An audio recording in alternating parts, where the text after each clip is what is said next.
ఓం శ్రీ మహాగణాధిపతయే నమః. శ్రీ మహాసరస్వత్యే నమః. ఓం శ్రీ గురుభ్యో నమః. ఓం గురు బ్రహ్మ గురుర్విష్ణు గురుర్దేవో మహేశ్వరః. గురు సాక్షాత్ పరబ్రహ్మ తస్మై శ్రీ గురవే నమః. శ్రీ గురుస్వరూపిణ్యై శ్రీ మహాకాళీ మహాలక్ష్మీ మహాసరస్వతీ స్వరూపిణి దుర్గాంబికాయే నమో నమః.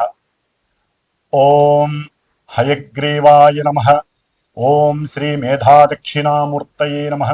శ్రీ గురు దత్తాత్రేయాయ నమః. గురవే సర్వలోకానాం విషజే భవరోగిణాం నిధయే సర్వవిద్యానాం శ్రీ దక్షిణామూర్తయే నమో నమః. శ్రీ దక్షిణామూర్తి వారికి అట్లాగే గురు సమానులైనటువంటి పీఠాధిపతులకి అందరికీ కూడా పాదాభివందనం చేస్తూ పాదాలకి నమస్కారం చేస్తూ ఆషాఢమాసంలో వచ్చేటటువంటి ఈ నెల అనగా జూలై 10వ తేదీన గురువారం రోజున గురు పౌర్ణమి, వ్యాస పౌర్ణమి. ఈ రోజున చాలా విశేషమైనటువంటి శుభదినము. ఎందుకంటే అన్నిటికన్నా మానవునికి కావలసింది మేధస్సు, దానితో జ్ఞానము. ఈ జ్ఞానస్వరూపులైనటువంటి ఈ హయగ్రీవ వారు, అట్లాగే దక్షిణామూర్తి వారు, దత్తాత్రేయ స్వామి వారు, వీరు మాత్రమే గురువులు, సాక్షాత్తు పరమ గురువులు.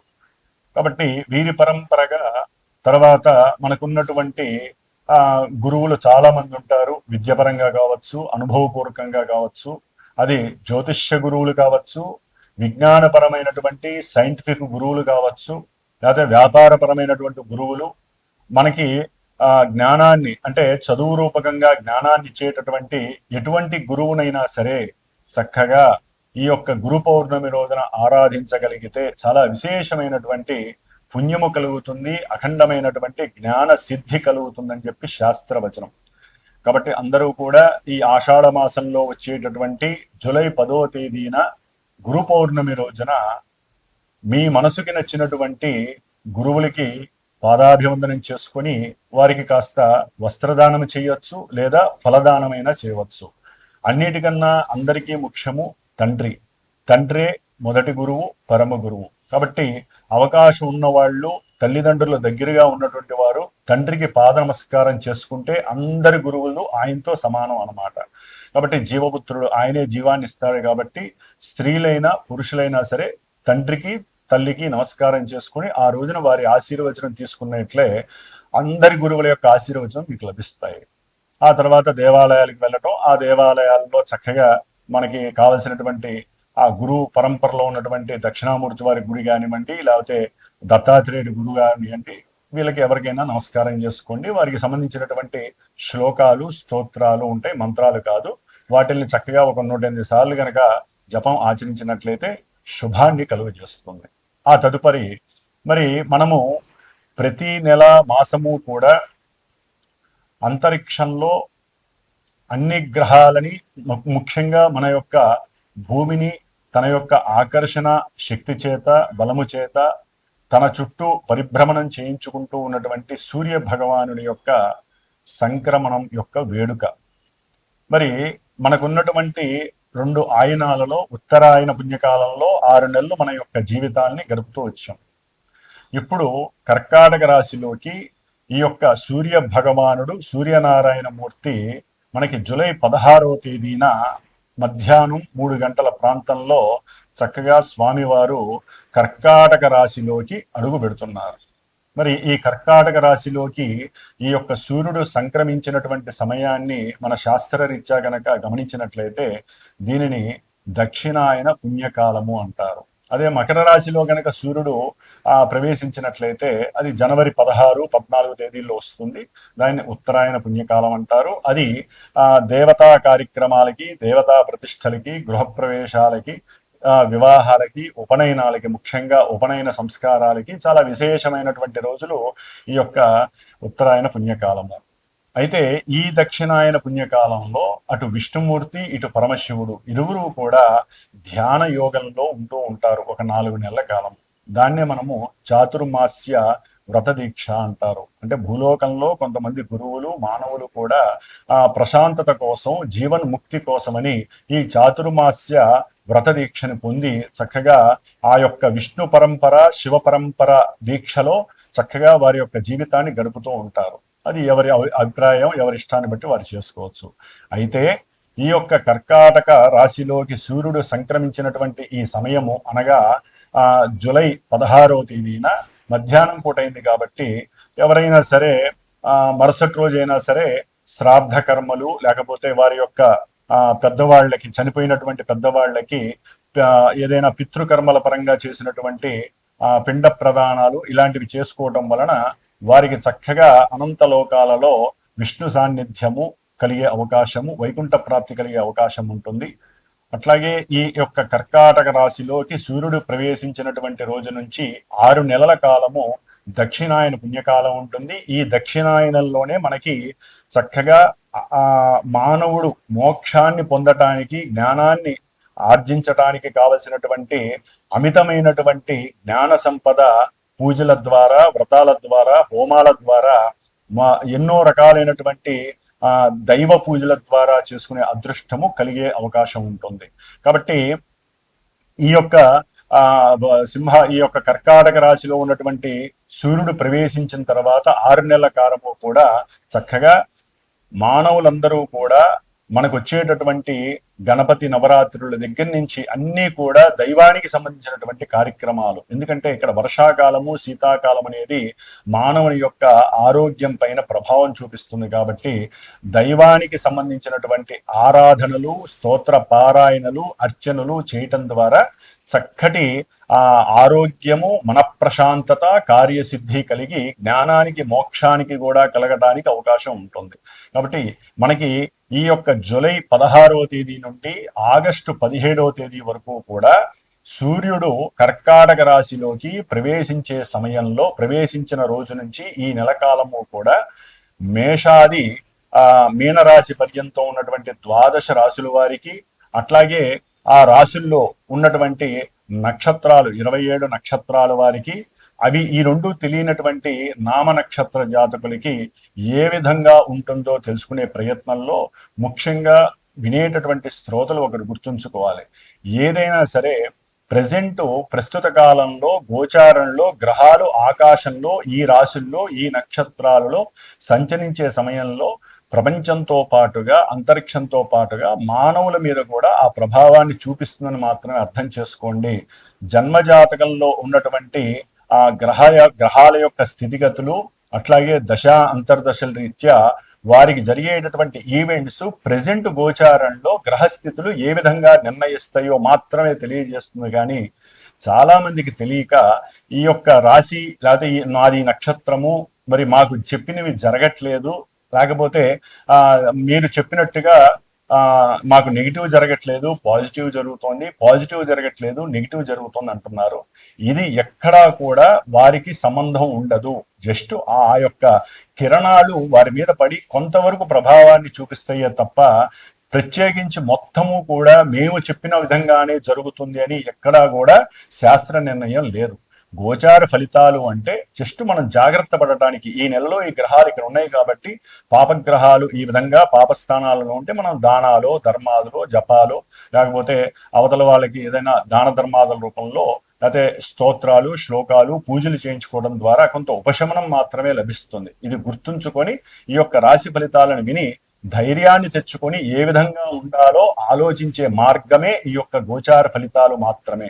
కాబట్టి మరి ఇక మేషరాశి నుంచి మీనరాశి వరకు ఏ విధంగా ఈ యొక్క కర్కాటక రాశిలో ఉన్నటువంటి సూర్య భగవానుడు, అట్లాగే కుజుడు మనకి మారుతున్నాడు. దాదాపుగా ఒక 45 రోజులు బట్టి కుజ భగవానుడు మరి ఈ రేపు జూలై 28వ తేదీ వరకు కూడా సింహరాశిలో ఉండి 28వ తేదీ నుండి కన్యా రాశిలోకి మారుతున్నాడు ఈ కుజ భగవానుడు. అట్లాగే మనకి బుధుడు, ఈ యొక్క బుధుడు మనకి జూలై 18వ తేదీన ఉన్నటువంటి ఆశ్లేష నక్షత్రంలో ఉండి కర్కాటక రాశిలో వక్రత్వం చెందుతున్నాడు దాదాపుగా ఆగస్టు 11వ తేదీ వరకు కూడా. కాబట్టి ఆయన ఇచ్చే ఫలితాల్లో కొంత తారతమ్యం కలిగే అవకాశం ఉంటుంది. అట్లాగే ముఖ్యంగా మనకి ఉన్నటువంటి మాస ఫలితాల్లో శుక్రుడు కూడా, ఈ శుక్రుడు చక్కగా ప్రస్తుతానికి తన యొక్క స్వక్షేత్రమైనటువంటి వృషభ రాశిలో ఉంటూ ఎంతో ఆనందాన్ని పంచుతున్నాడు. ఈ నెల అంటే జూలై 26వ తేదీ నుండి ఆగస్టు 21వ తేదీ వరకు కూడా మిత్రక్షేత్రమైనటువంటి మిథున రాశిలోకి మారతాడు. కాబట్టి ఈ యొక్క 17వ తేదీ ఆగస్టు వరకు కూడా కొన్ని గ్రహాల యొక్క మార్పుల వలన కూడా ఎన్నో రకాలైనటువంటి సంస్కారాలు జరిగే అవకాశం ఉంటుంది. అవన్నీ కూడా చక్కగా తెలుసుకొని జాగ్రత్తలు వహించుదాం అని చెప్పే ఆలోచనతో మరి ఇప్పుడు మన యొక్క ద్వాదశ రాశుల యొక్క ఫలితాలని ప్రారంభం చేద్దాం. అలాగే జూలై 13వ తేదీ నుండి కూడా నవంబర్ 28వ తేదీ వరకు కూడా శని మహానుభావుడు మీనరాశిలో తన యొక్క సొంత నక్షత్రంలో ఉంటూ ఆయన వక్రత్వాన్ని పొందుతున్నాడు. ఈ వక్రత్వం వలన కొన్ని రాశుల వారికి జరిగేటటువంటి కొన్ని అనర్థాలు, ఇబ్బందులు తొలగిపోయి కొంతవరకు ఆయన యొక్క స్థానస్థితి దృష్టులు తొలగటం ద్వారా వారికి శుభాలు కలగడానికి అవకాశం ఉంటుంది. శుభాలు కలుగుతున్న కొన్ని రాశుల వారికి ఆయన యొక్క వక్ర దృష్టి, వక్రగ్రహ స్థితి వలన కొన్ని ఇబ్బందులు కలగటానికి కూడా ఆస్కారాలు ఉండే అవకాశాలు ఉన్నాయి. కాబట్టి జూలై 13వ తేదీ నుండి శనిగ్రహ వక్రత్వం, పాపగ్రహ వక్రత్వం కొంత అటు ప్రపంచానికి అట్లాగే కొంతమంది రాశులకి కూడా కొన్ని ఇబ్బందులని, విపత్తులని, అనర్థాలని కలుగజేయడానికి అవకాశాలు ఉన్నాయి. ముఖ్యంగా ఈ శని మహానుభావుడు జూలై 28 నుండి దాదాపుగా మనకి కుజుడు సెప్టెంబర్ 13వ తేదీ వరకు కూడా కన్యా రాశిలో ఉండటం ద్వారా ఈ రెండింటికి కూడా సమసప్తమ దృష్టి, కుజుడు శని కుజుడిని చూడటం ద్వారా ఎన్నో రకాలైనటువంటి ఉపద్రవాలు కలగటానికి అవకాశాలు ఉన్నాయి. ముఖ్యంగా మనకి దగ్గరలో ఉన్నటువంటి ఆంధ్రప్రదేశ్ లాంటి రాష్ట్రాలలో ఎన్నో ఇబ్బందులు కలగటానికి ఆస్కారాలు ఎక్కువగా ఉన్నాయి. ప్రపంచంలో కూడా కొన్ని బీభత్సాలు, వరదలు, ఉప్పెనలు, అట్లాగే కొన్ని అగ్నిపర్వతాలు బద్దలపడటం, లావా వలన కొంత జన నష్టము, ఇట్లా ఎన్నో రకాలైనటువంటి సమస్యలు అయితే ఉండటానికి అవకాశాలు ఎక్కువగా ఉన్నాయి.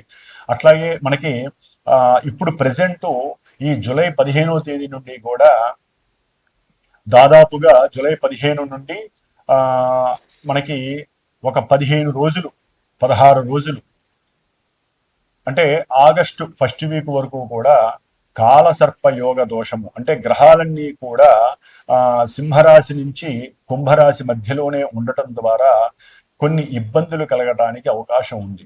అంటే మీకు సింహరాశి నుంచి దాదాపుగా కుంభరాశి వరకు ఏ గ్రహము కూడా ఆ యొక్క రాశిలో లేకపోవడం వలన కొంతమంది, కొన్ని రాశుల వారికి ఈ భావాలలో గ్రహాలు ఏది లేకపోవటం వలన ఆ గ్రహాలు ఆ ఇచ్చేటటువంటి భావాలు దెబ్బతినే అవకాశం ఉంటుంది. కాబట్టి అందరూ కూడా సుబ్రహ్మణ్యేశ్వర స్వామి వారి యొక్క ఆరాధనని మాత్రం మర్చిపోకుండా చేసుకోవటం ద్వారా కొన్ని ఉపద్రవాలని, ఇబ్బందుల్ని తొలగించుకునే అవకాశం ఉంటుంది.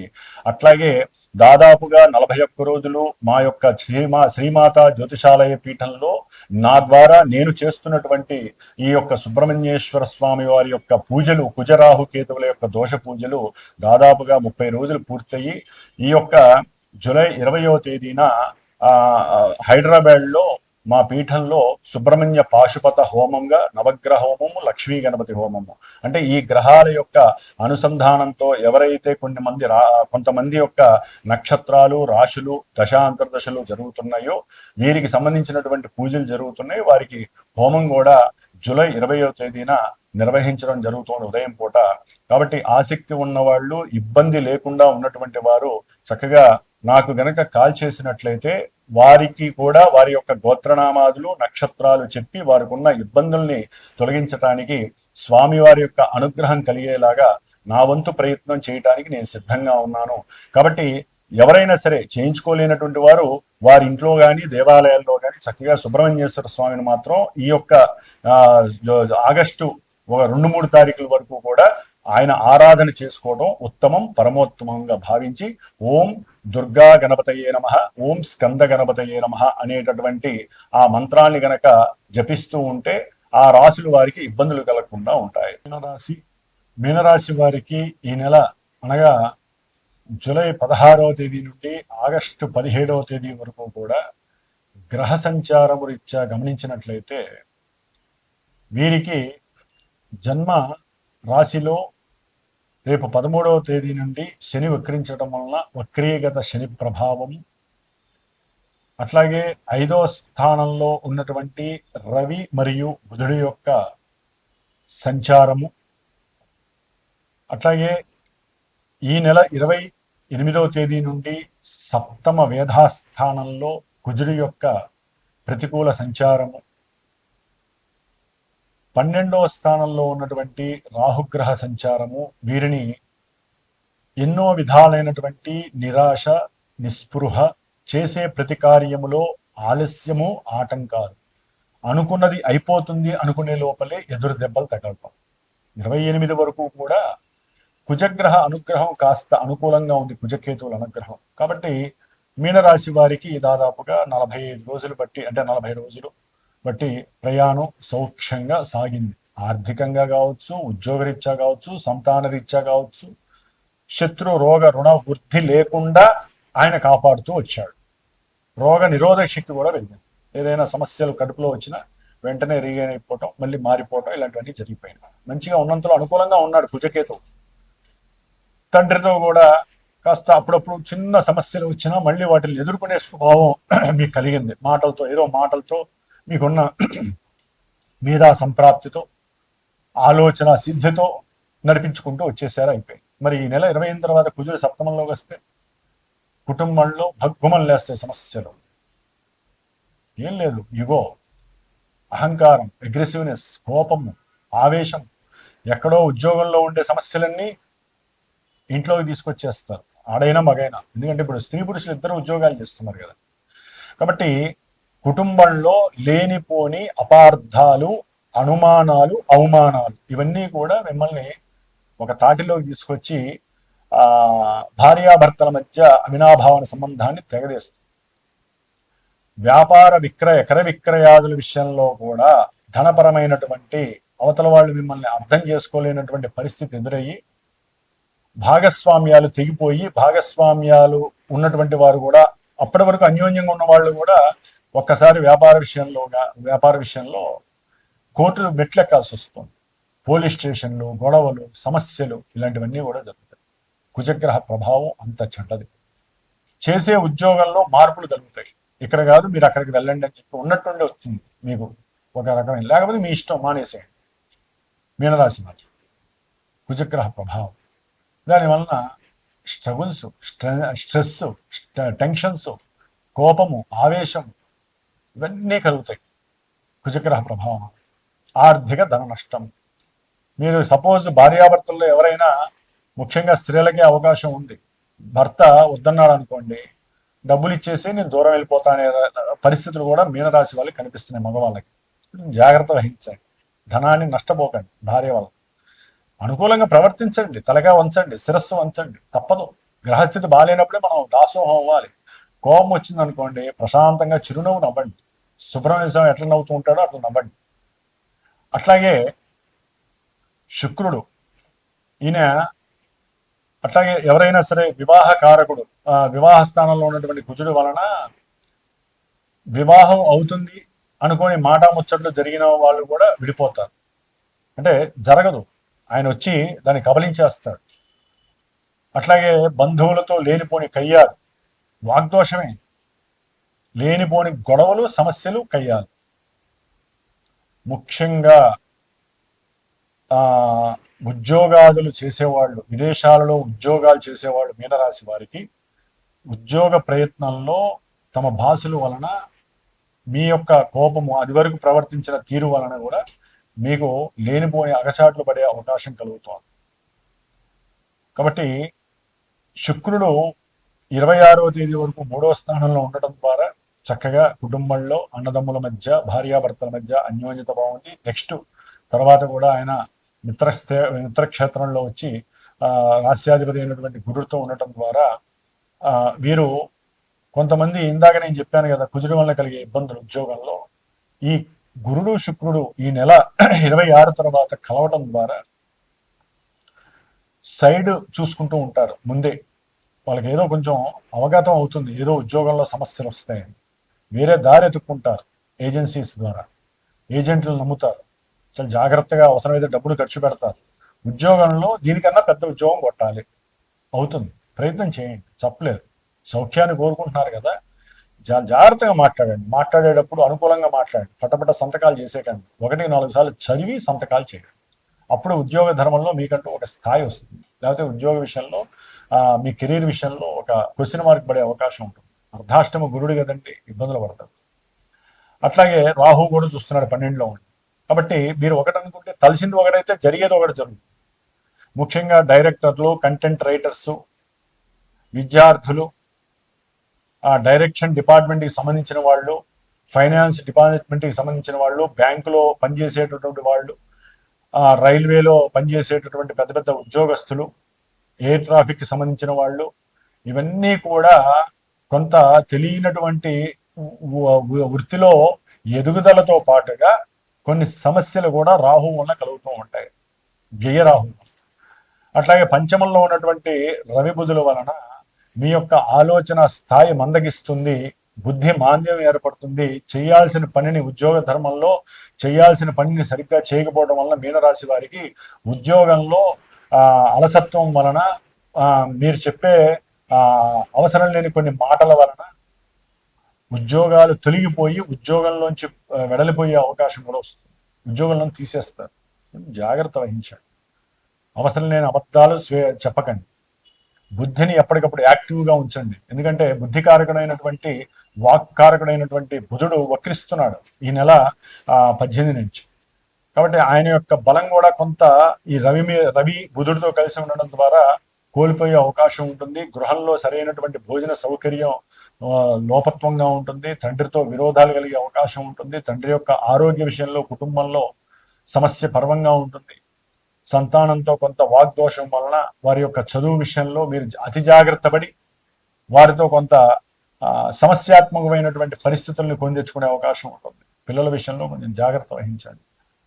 ఏదైనా సరే సమయస్ఫూర్తి, సమయానుకూలత, మేధస్సు, మీరు చేసుకున్న పూర్వ పుణ్యఫలం కావచ్చు, ఈ జన్మలో చేసుకున్న పూజల ఫలితం కావచ్చు, అనుకూలంగా ఉంచుకుంటూ వాక్ సంభాషణ జాగ్రత్తగా చేస్తే అటు వృత్తి ఉద్యోగాదుల్లో కానీ, పిల్లల విషయంలో కానీ, సంతాన విషయంలో కానీ, ఆర్థికపరమైనటువంటి విషయంలో కానీ, ముఖ్యంగా భార్యాభర్తల విషయంలో కానీ అనుకూలత మీకు మీరే చేసుకోవాలి మీనరాశివాడు. ఎందుకంటే వక్రించినటువంటి శని 12వ భావ ఫలితాలు కూడా ఇవ్వడానికి సిద్ధంగా ఉన్నాడు దాదాపు నవంబర్ 28 వరకు. కాబట్టి అన్నిటిలో కూడా అలసత్వము, ఆలస్యము, వికారత్వము, వివేచన లోపత్వము, నిరాశ, నిస్పృహ ఇవన్నీ కలుగుతాయి. కేతు ఒక్కడే మీకు అనుకూలంగా ఉన్నాడు, శుక్రుడు అనుకూలంగా ఉన్నాడు. కాబట్టి ఈ కాస్త మీరు మీ అంతటా మీరు అనుకుంటే తప్ప ఏది అనుకూలంగా జరగదు. కాబట్టి వీలుంటే మీనరాశి వాళ్ళు వారు కూడా సాధ్యమైనంత వరకు ఈ సుబ్రహ్మణ్యేశ్వర స్వామి అనుగ్రహం మాత్రమే కోరుకోండి. వారికి కూడా ఈ నెల 20వ తేదీన మా యొక్క పీఠంలో అంతకుముందు చెప్పినటువంటి వీడియోలో 41 రోజుల్లో 32 రోజులు అయిపోయింది. స్వామివారి క్షేత్ర దర్శనాలు కూడా అయిపోయినాయి. ఈ నెల 20వ తేదీన హైదరాబాద్లో నా యొక్క పీఠంలో సుబ్రహ్మణ్య పాశుపత హోమంతో జరుగుతోంది. దాంట్లోనే లక్ష్మీ గణపతి హోమం వస్తుంది, నవగ్రహ హోమం వస్తుంది, సర్పసూక్త హోమం, ఇవన్నీ జరుగుతున్నాయి. కాబట్టి మీనరాశి వారికి కొన్ని ఇబ్బందులను తొలగడానికి, ఇందా నేను చెప్పినటువంటి ఇబ్బందుల నుంచి తొలగించుకోవడానికి ఇది ఒక సుగమమైన మార్గం అనుకొని ఎవరైనా అవకాశం ఉండి చేయించుకోవాలనుకుంటే హోమం వరకు నాకు ఫోన్ చేయండి. ఇక్కడే కాబట్టి అవకాశం ఉన్న వాళ్ళు రావచ్చు, లేదా ప్రసాదమైన మీటింగ్ పంపించబడుతుంది. కాబట్టి ఈ విధంగా మీనరాశి వారు వారంతటా వారు కనుక చేసుకోదలుచుకుంటే సుబ్రహ్మణ్య అష్టకాన్ని, కోప నివృత్తి కోసము సుబ్రహ్మణ్యేశ్వర స్వామి అభిషేకాన్ని చేసుకోవడం ద్వారా చాలా ఉత్తమమైనటువంటి ఫలితం. కాస్త అన్నము, పప్పు దానం చేస్తూ ఉండండి. అంటే వండి ఎవరికైనా సరే మంగళవారం పూట దానం చేస్తూ ఉండండి. శనివారం పూట కాస్త నల్ల జీడిలో, నల్ల నువ్వులతో చేసిన ఎవరికొకరికి దానం చేస్తూ ఉండండి. ఇవన్నీ ఏంటంటే నిరాశ, నిస్పృహ, కోపావేశాలను తగ్గించడానికి ఈ దాన ధర్మాదులు చాలా ఉపయోగపడతాయి. కాబట్టి ఈ విధంగా మీనరాశి వారికి గురు శుక్రుల యొక్క అనుగ్రహం వలన విద్యార్థుల్లో కొంత పరిపక్వత కలుగుతుంది, మేధస్సు, కీర్తి ప్రతిష్టలు వస్తాయి. ఏదైనా ఒక పెద్ద గృహాన్ని వీళ్ళు పొందే అవకాశం ఉంటుంది, స్థలాన్ని కొనే అవకాశం ఉంటుంది. ఉన్న స్థలాన్ని అమ్ముకొని మంచి లాభంతో చక్కగా భార్య పేరు మీదో భర్త పేరు మీదో ఇద్దరు కలిపి రాసుకునే అవకాశం కూడా కలుగుతుంది. ప్రయత్నం చేస్తే ఉద్యోగంలో కూడా ఉన్నతమైనటువంటి స్థితి, వ్యాపారస్తులకి యోగ్యకరమైనటువంటి విషయం అని కూడా చెప్పుకోవచ్చు. ఓం గం గణపతయే నమః. ఓం సాం శరవణ భవాయ నమః.